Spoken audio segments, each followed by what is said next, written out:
on my mama, on my hood. I look fly, I look good. Touch my swag, this shit cool. I look fly, I look good. Hey, everybody. What's up, y'all? I'm back for Love and Hip Hop Atlanta. I hope you guys are having a really good day. Let's just get right into my notes, okay? This is just from the stuff that I wanted to talk about. This is not verbatim. So let's just go ahead and get into it. Okay. So Tiara shows up cool as fuck to the, I like a dyke party that Mimi had. Don't even come at me, okay? Don't even come at me, okay? Check my stats, okay? All right? Anyway, so Tiara starts to explain her jobs, you know what I'm saying? Basically saying how she works for like one of the major, financial institutions in the world. And I'm like, bitch, what you a bank teller at Chase? Calm down. Say what you do. Talking about I'm a shark. What the fuck does that mean, you a shark? Like a business shark? Please explain. What exactly is your job title at this Fortune 500, bitch? Like, come on now, stop with the stuntation. You bartending at night mean you not making enough money at your current job. So don't stunt on us like that. Don't do that, okay? And then Tommy starts to ask, well, when do you have time to raise your kids, bitch? If you're doing all of this, when do you have time to raise your kids? And I'm just like, I would have slapped the dog shit out of her. Are you kidding me, bitch? Did you really just ask somebody that? And she's like, well, hold up. How do you know about my kids? You asking about my kids. How do you know about my kids? And she's like, well, because I babysit them sometime, bitch, because I know your baby daddy, because that's my old man, and I sit on his dick every other night. And I'm like, Tommy, oh my God. It's apparent what he likes about you. When he was talking about good sex, he was talking about good head. That's what he was talking about, okay? Because a bitch with a mouth like that seemingly ain't good for shit but sucking on a mean one, okay? I'm sorry, but I do not like Tommy. I do not like the way they set this girl up for this bullshit, okay? And even though I would have been like Diamond Carly watching this shit, I don't appreciate it. I don't like it at all. And if I was there, I wouldn't partake. But I would have been like one of the other people that didn't know what the fuck was going on. Like, oh, what's the popcorn popping at? But I'm not here for this shit, man. This shit was so fucked up to me. These hoes get in a fight. And from what I understand, Tommy's pussy hair was all over the place because somebody didn't teach her that if she was going to have a bush to wear panties. And I'm just like, bitch, wear panties either way. But, I mean, if you going to come in here planning to fight somebody because you at least have on some tights under that shit, you old stank-ass motherfucker. Like, I'm just sorry. That's so unladylike. You knew you was going to fight. Why you wasn't dressed for the occasion? You could have at least had some tights and a cute top on. Your shape is off the chain. So why would you show up in that old nasty-ass dress and have your cooch everywhere fighting this bitch? That is so not cool, bruh. That's really depressing. And so yeah, y'all, pussy out. Rashida is now living in that bachelor pad that Kirk got without her permission because they are overextended on the house they were building, and they already put their old house on the market, so they can't live there, and that's where they are, and I really don't care. Tiara and her fucked up hand goes to the studio to confront Scrap in his, split ends about Tommy and her 32 mug shots. She had time to do some research now that she knows who the bitch is. And he admits everything that he's been fucking with Tommy for a year. He downplayed it. He definitely downplayed it. And she was about to fuck him up with her one good hand if it wasn't for security, okay? He was backing up like he wasn't even about that life. As much as this nigga claims to be so extra hood, he backed up out of the camera shot. Like, I was like, goddamn, nigga, is you scared or what? And what is with this, I hold you down? What the fuck does that mean? Does that mean that you don't have sex with other men while this nigga goes in and out of prison and fucks other bitches on your time? Excuse me, sweetheart. Excuse me, you're blocking my light, sweetheart. Thank you. Look out the other window. You're in my life. You were. You blocked the light. You were. That's my light, man. You were in my light right then. Y'all, I hold you down. What does that mean? What does that mean? Why? Tell me what that means, babe. What does that mean? What that mean? That's exactly what you said. Hold me down? What? Fuck other dudes while I'm in and out of jail, fucking bitches and niggas. I can't fucking take it. I don't give a fuck, babe. I hope you know I'm not gonna hold you down. Babe, if you don't hold me down, we might as well leave. Why are you clapping? Look, son, we might as well break up right now, son. But let me tell you something. Let me tell you how I'm gonna hold you down. When your old ass, you know what I'm saying, have a colostomy bag or some fucked up shit happen where you can't wipe your own ass, that's when my love shows up, okay? I got that real love, okay? Ain't nobody about to be sitting up here, you know, going crazy because your ass decided that you wanted to do some crazy fuck shit like kidnap and abuse and fucking try to kill your daddy. Like, what the fuck is wrong with these people? Do y'all know that's what they did? They kidnapped, scrapped him, his brother, and his mama, kidnapped his stepdaddy, basically tortured him, left him for dead, okay, in real life. All right, they asses got arrested for it. Because I guess they thought he was dead, but he wasn't. They got arrested for it. The mama went on the run because she like, well, who gonna take care of my sons? Who gonna make sure they got money if I go to jail? Meanwhile, Tierra like, fuck all that. That your mama old as fuck. She can go to jail. You got kids to raise. You need to be your ass out here taking care of me and this kid. So now KK do not fuck with Tierra because she said that everything that KK was telling her while she was on the run, Tierra was telling the police. And I'm like, girl, please. You tortured and kidnapped somebody. Are you out of your fucking mind? If it wasn't her, it was gonna be somebody else. And you can't do shit for your sons on the run, bitch. What is you talking about? That's why your dumb ass got caught. But then she said she was vindicated. I don't know how the fuck you got vindicated with all these people saying you did the shit. But okay, I guess this must be like an OJ situation. Whatever. Yeah. But ultimately, Tierra tells Scrap that he better fix this shit. And until he fixed this shit, his son will not be in his presence because she is extra mad that he had this old jailbird ass bitch around her baby without telling her. And everybody acting like this is on Tierra. But let me tell you something. When somebody work a lot of jobs and they trying to take care of shit and they trusting their old man to be at home with their baby, how the fuck they supposed to know that he taking the fucking baby to another bitch house while she on her shift? Okay, and then make it back in time for it to seem like they was home the whole time.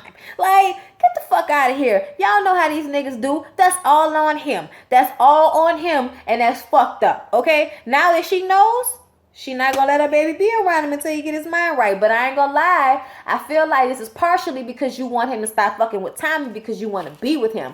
But I can't really blame you because the nigga be giving you the dick like it's about to be yours forever. Talking about you hold me down. Like y'all about to be together forever. I miss Cardi B. I do.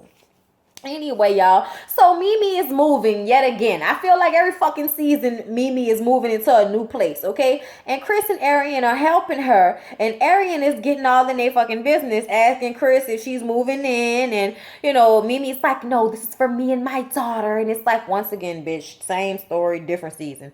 And then they start to get into, you know, what's going on in their relationship. Are they really lesbians? Is Mimi really a lesbian? And it's like, now, you know, good and goddamn well, Mimi ain't no lesbian, but I also feel like Arian be asking these questions because she low-key knows shit about Mimi. Like, this is not the first pussy you've eaten. Tell me what is really hood, bitch. Okay? But apparently, Chris identifies as male, doesn't want to get any surgery, and so therefore she doesn't, you know, think that Mimi is considered a lesbian. And Arian is like, so you're going through identity crisis, huh? And I'm like, I agree with Arian, okay? Like, I am not going to front. I have been in the life, okay? I've been in the life. I've dated me some women. I've dated a touch me not before. I don't like it. That don't make sense to me at the end of the day. Like, when you are making love to somebody, you are supposed to be making love to each other. I do understand certain women not liking penetration.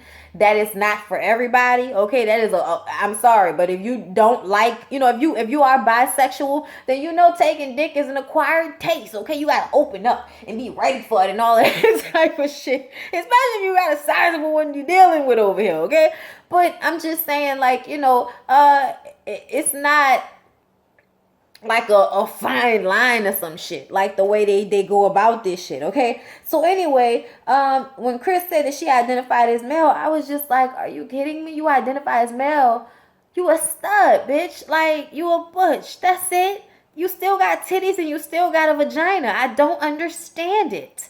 You don't want to get surgery. You probably don't walk around with your dick on all day. But yet you want me to believe that you really identify as a male. Most chicks I know that identified as male ended up transitioning. It's really like, I feel like it's not that hard for women. They cut off their titties, they cut their hair, they do the hormones. I have a friend that went through it, and now he is a male, and he looks like a fucking dude. Now, when we grew up, Al and Alicia, I was this bitch had already had a dude first name.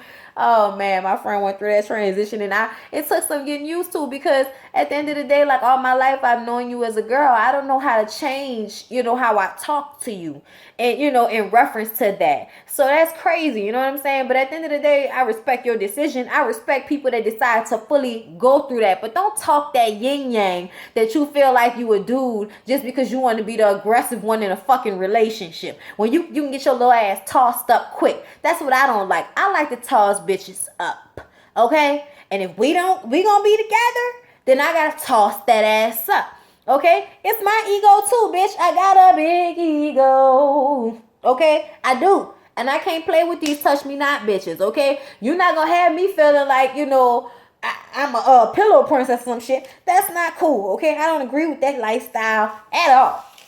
But to each his own. But I don't understand it. It's not my cup of tea. Anyway, y'all. So then we get into, Scrappy, aka Daryl, okay? He is opening a model agency. And everybody is looking at this like, so this is just an opportunity for you to get free pussy, basically. And he's fighting it so hard. And he wants Jock to come on and work with him. But all Jock wants to do is fuck his assistant that was walking around in a nude outfit. She tried to play hard to get at first, but she ended up giving up them digits.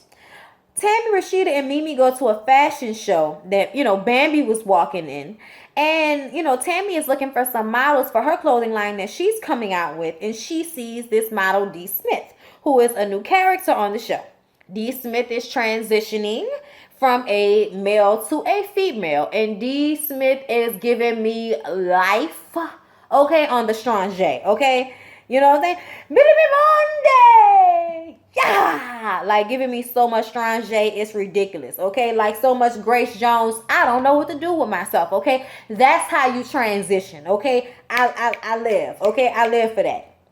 What I don't live for is D. Smith's friend Betty Idol. You could keep that bitch. Oh my God. Why is she on this show? I want her to disappear. Like, bitch, you should be on Bad Girls Club. You should not be on Love and Hip Hop Atlanta. Like, are you kidding me? And what music has she done? I've never even heard of her. I don't understand, okay? I've heard of Billy Idol. I've never heard of Betty Idol. I'm so confused. Why does she feel like we should know her? Why does she feel like somehow she's on some pedestal? Why does D. Smith feel like somehow she's on some pedestal and that working with anybody with the name of Scrap is a step down? Bitch, I don't even know who you are. I know who Scrappy is, okay? Apparently, Betty Idol is working with Scrappy, which is why she was hiding out in the limo, because she don't like Bambi. Oh, I guess Bambi must have told her she was going to whoop that ass. Okay, and also because Betty Idol has a problem with Tammy Rivera, because Waka Flocka got on the radio and said he feels like all this gay and lesbian shit is because women are afraid to be loved by men, and men are afraid to, to be real men and all of this shit here. I guess he was saying that in reference to the Caitlyn Jenner shit. Let's not act like Waka Flocka is, the person you go to for this type of shit, okay? He is not the most intelligent, or well-spoken when it comes to certain topics. And that's because of who he is. And we can't expect anything more or less from him. I definitely don't think that he's somebody that hates gay people. I don't think that at all. I don't think he hates anybody. I think he has his feelings about certain things. And it is what it is. But I also don't feel like you can hold Tammy accountable because of his ideals. I know a whole bunch of people that's married and don't have the same ideals about gay marriage and transgendered and all of this type of shit. So the attitude that everybody is so like automatically offended by what he said in a way that they bringing it up now, like that shit happened a while back. Okay, and I don't know about you, Billy Idol, Betty Idol, whatever the fuck your name is. Did you not hear what Scrappy said about having to check these hoes' panties because you don't know if they dudes or females anymore. And I feel like that's more of a hats off to you bitches that people are not recognizing your true, gender because you are that believable at whatever it is you trying to be. Like, are you really gonna be upset that motherfuckers now feel like they have to check you down there to make sure you are what you say you are? Fuck you. If I don't want to fuck a dude in a skirt, I don't want to fuck a dude in a skirt. Like, why you gonna feel like he wrong for saying that? Some of y'all are amazing when it comes to passing. Amazing, okay? And D. Smith is one of them. She, even though like she has those features that can be considered masculine, it's in a very, very feminine way. Okay, so that's a gift right there. There are not a lot of transgenders that can like transition beautifully. You know what I'm saying? Like some of y'all be looking hard even all after the fact, all right? But some of y'all transition beautifully. And if that's confusing motherfuckers, then hats off to y'all for upping y'all game and, turning the female on, okay? Like, don't feel played, bitch. Like, goddamn. Anyway, y'all, so now Betty Idle has a problem with Tammy, and I'm just like, oh my God, am I gonna have to deal with this dumb bitch? Am I really gonna have to deal with this dumb bitch? Y'all, what else going on? Kirk shows up at this event that Scrap was having for his model agency to check him about sending Mama D. Now, we all know that Scrappy did not send Mama D to check Kirk or Rashida. Mama D does shit on her own fruition and, her own fruition. On her own free will, goddammit. You know what I meant to say. And Kirk just slowly explains how he didn't really want to be there because they had to tape Rosewood, and in his heart he didn't want to be there because he didn't want to get in between that situation with him and Erica because Rashida is cool with Erica. I'm like, what the fuck are you talking about, Kirk? Really, did you really just tell this man that you didn't want to be there for him? And if it wasn't for Deb Atney, apparently, he wouldn't have got, half cut. Please don't eat my whole thing. I want it. I sent you a piece of pizza. I wanted it. I don't know. Yeah, I wanted it. I was waiting for somebody to put it in the oven for me. Thank you. My fucking crawfish bread. I was just full of stuff. Anyway, y'all, yeah. So good. Crawfish bread. Sorry, y'all. Fuck Kirk. That's how I feel. I feel like Kirk and Rashida are birds of a feather. When it really comes down to it, they don't give a fuck about nobody but themselves. Okay? I'm sorry, but that's how it come off. That's how Rashida deal with her friends, it seemed like it. And that's how he seemed to deal with his. Why would you not want to be there to make sure this nigga get some custody of his child? Y'all know he a good daddy. That's fucked up. In comparison to her? Right. Oh, another kid. What you mean? That was your girl. Erica. That was Erica. Money. Mm-hmm. Yeah, ain't no comparison. Like you're not a better parent than Erica. I don't think he is. He's not a better parent, but he don't deserve to get all his rights taken away. Oh yeah, no, yeah, okay. I thought it was either or. Like no, it's not either or. Custody battle. Yeah, it was a custody battle. Sorry, y'all. Anyway, so Tammy has a meeting with D. Smith, who, explains to her that she is transitioning. And Tammy says, you're beautiful, I don't care. And it explains that Waka felt like they were big in the Caitlyn Jenner situation when it came out. The media was just big in the situation so much in a way that was making it uncomfortable for people to have to explain to their kids what the hell was going on. Because at certain ages, you don't want to explain that people who have penises want to dress like girls and people who have vaginas want to dress like boys, because you want your kid to be normal, what you consider normal, and be with the gender that they are assigned, because that's how we feel as Americans. Okay? It is what it is. People that love their kids gonna love their kids and deal with it no matter what. But at the end of the day, let's not act like we don't all want our kids to fit the norm so that they are not criticized by other people. That's it. It is what it is. Okay. So I hate when people act like because you don't want your child to be transgender or be gay, that means that you hate them. No, it means I don't want other people to hate my fucking kid. A lot of the times. Okay. A lot of the times is, oh my God, I know people are going to want to do things, are going to want to hurt my kid when they see them on the street. You know what I'm saying? Or when they find out certain things about them. And a parent worries about that. And also they feel some type of embarrassment, or maybe they feel like they did something wrong. You know, and a lot of the times people don't want to say this, and I'm not saying this is a reason why, but sometimes people be getting fucking molested. A lot of these touch me not lesbians are because some of them were molested and don't want to be touched and don't want to be with men. Now they might have been gay either way, but now they're gay in a way that they don't want to be touched like a woman, because when they were touched like a woman, it was in a rapey way. Okay, that's not every case, but that happens. Okay, so people don't always want to get into these deep ass subjects and talk about this type of stuff with their young kids. And I felt like D. Smith, as a person who doesn't have any kids, as far as I understand, you know what I'm saying, should shut the fuck up about it. You know what I'm saying? You can't get mad and tell people how they should raise their kids and what they should be telling their kids. I do feel like you should explain it to them and explain for them not to hate anybody. But you also shouldn't be explaining anything you feel like is too much for them at a young age. So Scrap goes to Tommy's house. And she crazy as fuck, y'all. That bitch is crazy, okay? She went from screaming and howling and throwing away roses. When he realized that she wasn't cool yet, he said he was going to, come back later after she calmed down. And then the bitch started crying. Well, let me walk you out then. Because I'm just saying, are you still sleeping with Tiara? Yeah, I'm still sleeping with Tiara. Get the fuck out of here, Scrap. I'm like, so you just going to act like you weren't about to fake cry? You just going to stop the fake cry right there. I don't like Tommy.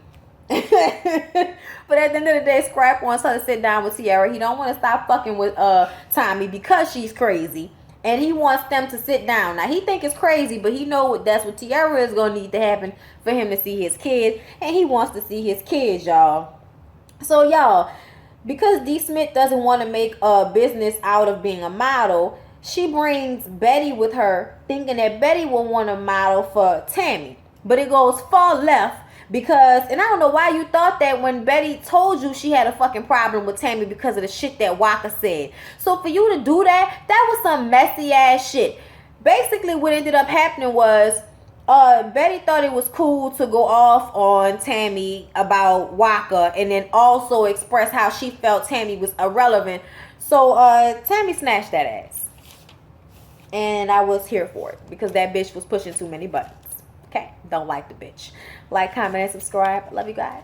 See you in the next video, okay? Mwah! On my mama, on my hood, I look